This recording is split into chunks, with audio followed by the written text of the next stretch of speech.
প্রচুর গরম পড়ার কারণে এই দুদিন আর রান্নার ভিডিও দেওয়া হয়নি। হ্যালো এভরিওয়ান, আমি প্রিয়াঙ্কা। আমার নতুন আরও একটা ভিডিওতে তোমাদের সবাইকে অনেক অনেক ওয়েলকাম। আজকে রান্নায় ছিল কচুরলতি আর ডিমের তরকারি আর আমের টক ছিল। কারণ টক কিছু হলে তবেই লিজা ভাত খাবে, না হলে ওকে ভাত খাওয়ানো অসম্ভব ব্যাপার।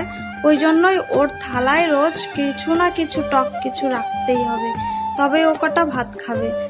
আর এতটাই গরম পড়েছিল আমাদের এখানটায়, তোমাদের ওখানে কেমন গরম পড়েছে আমি তো জানি না। আমি এখানটায় রান্না করছিলাম আর একটু বাইরে এসে দাঁড়াচ্ছিলাম, এতটাই গরম পড়েছিল। আর আজকে দেখো রান্না করতে করতে দেখছি যে লিজার শরীরটা একটু খারাপ হয়েছে, মানে গাটা গরম গরম হয়েছে আর জ্বর এসেছে। দেখো এই রান্নাটা করেছিলাম আর সকালের আর দুপুরের রান্নাটা একবারে করে নিয়েছিলাম, কারণ রাত্রে খেতে খেতে এই সব নষ্ট হয়ে যায় দুপুরের রান্নাটা। আর আমার মুখটা দেখে বুঝতেই পারবে লিজার শরীরটা খারাপ হয়েছে বলে আমার মুখটা এরকম রয়েছে। কারণ বাচ্চাদের শরীর খারাপ থাকলে মায়েদের কখনোই ভালো লাগে না। আর দেখো তোমাদের সঙ্গে কথা বলতে বলতে আমার রান্না হয়ে গেছে। লিজা একটু হাই করে নিল। সবাই এই রোদ্রে এত গরমে সবাই ভালো থেকো, সুস্থ থেকো।